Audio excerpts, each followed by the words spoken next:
நாளுக்கான ಈ ದಿನಕ್ಕಿರುವ முதல் நாளுக்கான ಮೊದಲ ದಿನಕ್ಕಿರುವ அவருடைய வாக்குத்தத்த வார்த்தை ದೇವರ ವಾಗ್ದಾನದ ಮಾತು book of Colossians. ಕೊಲೊಸ್ಸೆ கொலோசியர் எழுதின நிருபம் ಕೊಲೊಸ್ಸೆಗಳ ಪತ್ರಿಕೆ 2ாம் அதிகாரம் 2ನೇ ಅಧ್ಯಾಯ 15ாம் வசனம் 2:15.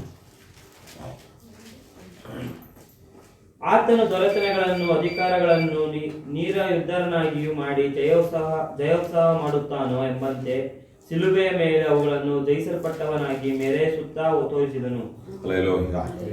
துரைத்தனங்களையும் அதிகாரங்களையும் முறிந்து கொண்டு ದೊರೆತನಗಳನ್ನು ಅಧಿಕಾರಗಳನ್ನು ನಿರಾದಿಯುವುದಾಗಿ வெளியரங்கமான கோலமாக்கி ಬಹಿರಂಗವಾಗಿ ಜಯೋತ್ಸವ ಮಾಡಿ அவைಗಳ ಮೇಲೆ சிலுவையிலே வெற்றி சிறந்தார். ಸಿಲುಬೆ ಮೇಲೆ ಜಯ ಹೊಂದಿದರು.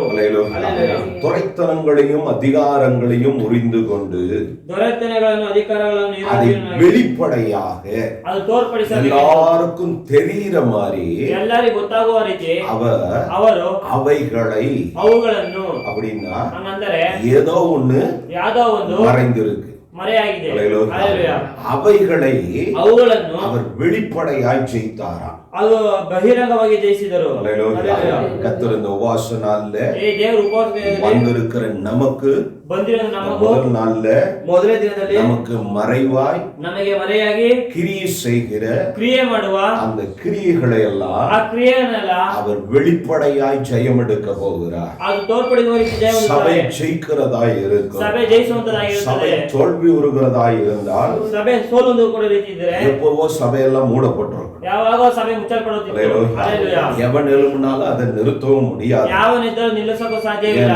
ಏಕೆಂದರೆ தெய்வம் ಇದು ದೇವರು ಸ್ಥಾಪಿಸಿರುವಂತದ್ದು. ஊழியர்கள் வேற இருக்கலாம், ஊழியர்கள் வேற வேற மொழி இருக்கலாம், ಬೇರೆ ಕ್ರಮ வேற தரிசனம் இருக்கலாம், ಬೇರೆ ದರ್ಶನ ಇರಬಹುದು. ஆனா ஒரೇ ஒரு நோக்கம் தான், ಅದೇ ಒಂದೇ ಒಂದು ಚಿಂತನೆ. அவர் ಆರಂಭಿಸಿರೋದು இந்த வார்த்தை நிறைவேறலாம், ಈ ವಾಕ್ಯ ನೆರವೇರಬೇಕು. ಹಲ್ಲೆಲೂಯಾ. ಅವುಗಳನ್ನು அதுக்கு முன்னாடி பெரிய சத்தியம் கிடக்கிறது, ಅದಕ್ಕೆ ದೊಡ್ಡ ಸತ್ಯತೆ ಇದೆ. ಅದಕ್ಕಾக தான் சபையை கொண்டு வந்தார், ಅದಕ್ಕೋಸ್ಕರ ಸಭೆ ತಂದರು. அவைகளை என்று எழுதப்பட்டிருக்கிற ಅವುಗಳಂತೆ ಬರೆಯಲ್ಪಟ್ಟಿರುವ அதில் மறைந்திருக்கிற காரியம், ಅಲ್ಲಿ ಮರೆಯಾಗಿರುವ ಕಾರ್ಯ book of Genesis ಆದಿಕಾಂಡ ಆದಿಯಾಗಮಂ 3:15 ಆದಿಕಾಂಡ 3:15 அங்கே எழுதப்பட்டிருக்கும். ಅಲ್ಲಿ ಬರೆಯಲ್ಪಟ್ಟಿರುತ್ತೆ. சீக்கிரமா ಕನ್ನಡದಲ್ಲಿ ಓದಿ. ನಿನಗೂ ಈ ಸ್ತ್ರೀಗೂ ನಿನ್ನ ಸಂತಾನಕ್ಕೂ ಈ ಸ್ತ್ರೀಯ ಸಂತಾನಕ್ಕೂ ಅಗತ್ಯವಿರುವ ಹಾಗೆ ಮಾಡುವೆನು. ಈಕೆಯ ಸಂತಾನವು ನಿನ್ನ ತಲೆಯನ್ನು ಜಜ್ಜುವುದು, ನೀನು ಅದರ ಹಿಮ್ಮಡಿಯನ್ನು ಕಚ್ಚುವಿ. ஹல்லேலூயா. என்ன எழுதி இருக்கிறா? ಏನು ಬರೆಯಲ್ಪಟ್ಟಿದೆ? உன் வித்துக்கும் ஸ்திரீயின் வித்துக்கும் ನಿನ್ನ ಸಂತಾನಕ್ಕೂ ಸ್ತ್ರೀಯ ಸಂತಾನಕ್ಕೂ பகை ಉಂಟಾಕುವೆ, ಹಾಗೆತನೆ ಉಂಟು ಮಾಡುತ್ತೇನೆ. ಸ್ತ್ರೀயின் வித்தானவர் ಸ್ತ್ರೀಯ ಬಿತ್ತಾದವನು தலையை நசுக்குவார், ನಿನ್ನ ತಲೆಯನ್ನು ಜಜ್ಜುತ್ತಾರೆ. மனுஷನು அவரோடு இருந்த உறவை ಅವರೊಂದಿಗೆ ಸಂಬಂಧ தூரப்படுத்தி விட்டான், ದೂರ ಮಾಡಿ ಬಿಟ್ಟ, போய் ஒளிஞ்சு கொள்ள வச்சுட்டான்.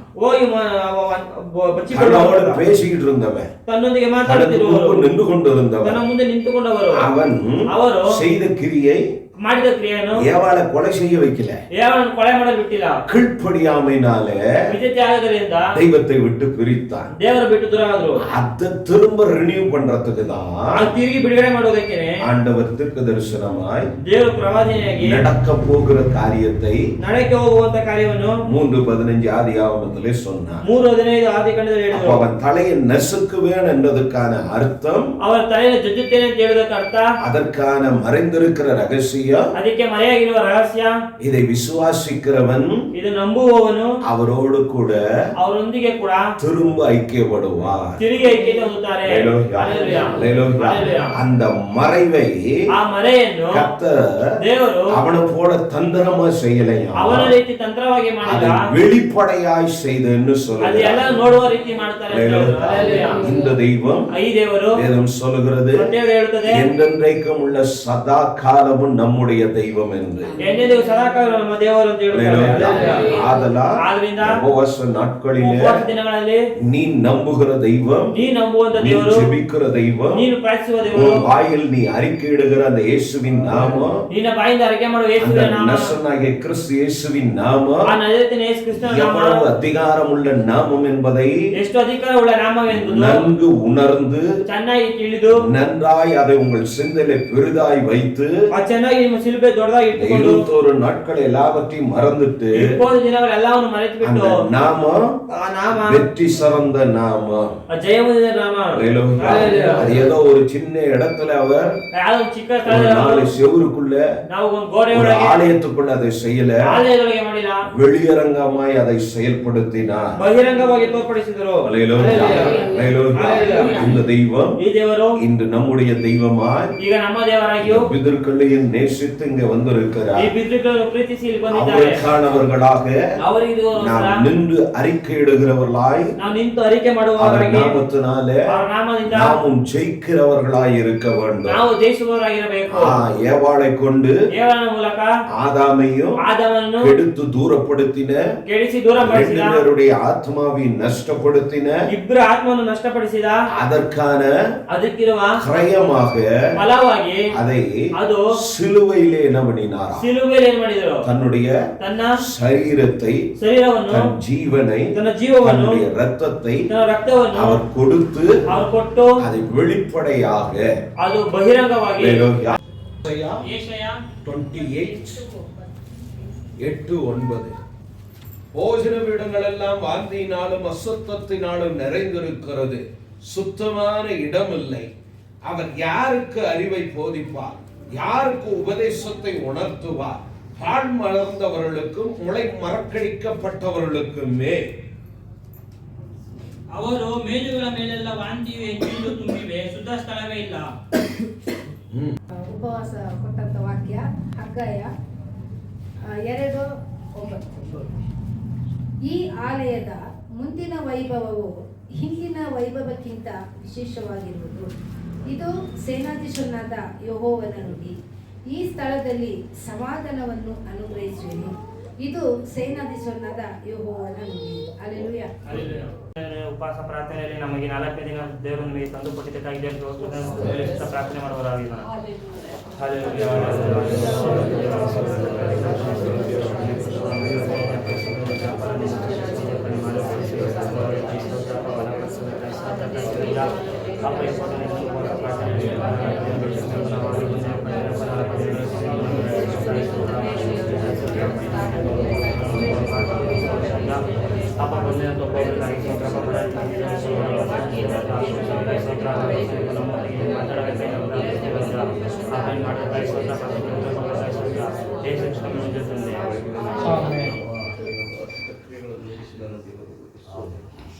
ಯೆಶಯ 45:3. ನಿನ್ನ ಹೆಸರು ಹಿಡಿದು ಕರೆಯುವ ನಾನು ಯೆಹೋವನು, ಇಸ್ರಾಯೇಲರ ದೇವರು ಎಂದು ನೀನು ತಿಳಿದುಕೊಳ್ಳುವ ಹಾಗೆ ಕತ್ತಲೆಯಲ್ಲಿ ಬಚ್ಚಿಟ್ಟಿರುವಂತಹ ಆಸ್ತಿ ಪಾಸ್ತಿಗಳು ಗುಪ್ತ ಸ್ಥಳದಲ್ಲಿ ಮರೆ ಮಾಡಿದ ನಿಧಿ ನಿಕ್ಷೇಪಗಳನ್ನು ನಿನಗೆ ಕೊಡುವೆನು. ದೇವರು 20 ದಿನ ಉಪವಾಸ ಪ್ರಾರ್ಥನೆ 4 ದಿನ ಮಾತಾಡುವವರಾಗಿದ್ದಾರೆ. ನೀನು ನನ್ನ ಹೆಸರು ಹಿಡಿದು ಕರೆಯುವ ನಾನು ಯೆಹೋವನು, ಇಸ್ರಾಯೇಲರ ದೇವರೆಂದು ನೀನು ತಿಳಿದುಕೊಳ್ಳುವ ಹಾಗೆ ಕತ್ತಲೆಯಲ್ಲಿ ಬಚ್ಚಿಟ್ಟಿರುವ ಆಸ್ತಿ ಪಾಸ್ತಿಯನ್ನು ಗುಪ್ತ ಸ್ಥಳಗಳಲ್ಲಿ ಮರೆ ಮಾಡಿದ ನಿಧಿ ನಿಕ್ಷೇಪವನ್ನು ನಿನಗೆ ಕೊಡುವೆನು ಎಂದು ಹೇಳಿದ್ದಾರೆ. ಈ ದಿನದಲ್ಲಿ ನಾವು ಈ ಪ್ರಾರ್ಥನೆ ಮಾಡ್ತಾ ಇರೋ ಉಪವಾಸ ಇರೋದೇ ನಾವು ಆತ್ಮಮಕ್ಕಳಿಗೋಸ್ಕರ. ನಾವು ಇಷ್ಟು ಜನ ಇದ್ದೇವೆ, ಮತ್ತೆ ಇನ್ನು ಆತ್ಮ ಮಕ್ಕಳು ಬರಬೇಕು, ಪಾಸ್ಟ್ ದರ್ಶನಗಳು ನೆರವೇರಬೇಕು. ಪಾಸ್ಟಿಗೆ ದೇವರು ಏನು ವಾಗ್ದಾನ ಮಾಡಿದ್ದಾರೋ 300 ರೂಪಾಯಿ ಕೊಡ್ತೀನಿ ಅಂತ, ಮತ್ತೆ ಸಭೆ ಕಟ್ಟಕ್ಕೆ ಒಂದು ಸ್ಥಳ ಕೊಡ್ತೀನಿ, ಮತ್ತೆ ಸಭೆ ಕಟ್ಟಬೇಕಾಗಿರೋ ದುಡ್ಡು ಅವಶ್ಯಕತೆನೆಲ್ಲ ಮಾಡ್ತೀನಿ ಅಂತ ಹೇಳಿದ್ದಾರೆ. ಅದ್ರ ಪ್ರಕಾರ ನಾವೆಲ್ಲ ಪ್ರಾರ್ಥಿಸುವವರಾಗಿರೋಣ. ಮತ್ತು ಉಪವಾಸದಲ್ಲಿ ಇದ್ದು ನಾವು ಬಿಡದೆ ದೇವರಿಗೋಸ್ಕರ ಪ್ರಾರ್ಥಿಸೋಣ. ಮತ್ತು ಆತ್ಮ ಮಕ್ಕಳಿಗೋಸ್ಕರ ಒಗ್ಗಟ್ಟಿನಲ್ಲಿ ನಿಂತು ಪಾಸ್ಟಿಗೋಸ್ಕರ ಪಾಸ್ಟ್ ಹಿಂದೆ ನಾವು ನಿಂತು ಪಾಸ್ಟಿಗೋಸ್ಕರ ಪ್ರಾರ್ಥಿಸುವವರಾಗಿರೋಣ.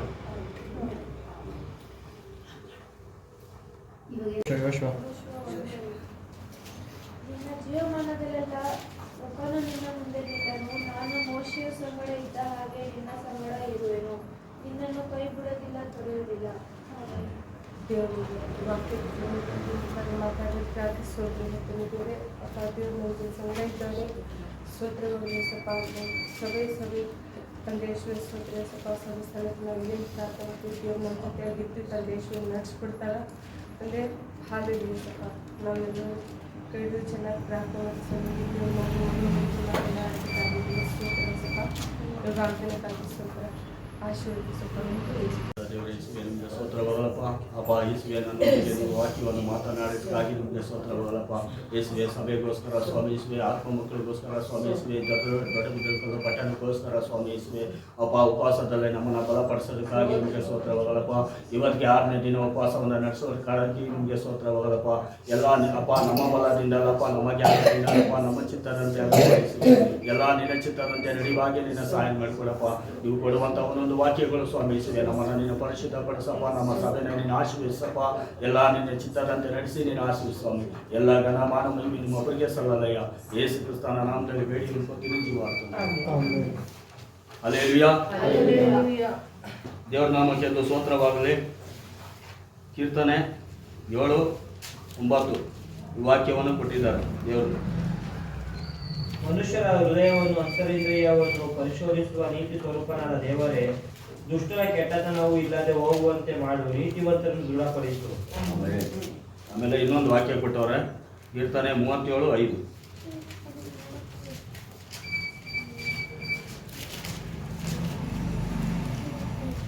ನಿನ್ನ ಭೂಯಾತ್ರೆಯ ಚಿಂತೆಯನ್ನು ಯೆಹೋವನಿಗೆ ವಹಿಸಿಬಿಟ್ಟು ಭರವಸೆದಿಂದಿರು, ಆತನೇ ಅದನ್ನು ಸಾಗಿಸುವನು. ಅವರು ಗಾಳಿ ಹಾರಿಸುವ ಅಗ್ನಿಯಂತಾಗಲಿ. ಅದು 37:5. ನಿನ್ನ ಭೂಯಾತ್ರೆ ಚಿಂತೆ ನೀನು ಯೆಹೋವನಿಗೆ ವಹಿಸಿ ಬಿಟ್ಟು ಭರವಸೆಯಲ್ಲಿರು, ಆತನೇ ಅದನ್ನು ಸಾಧಿಸುವನು.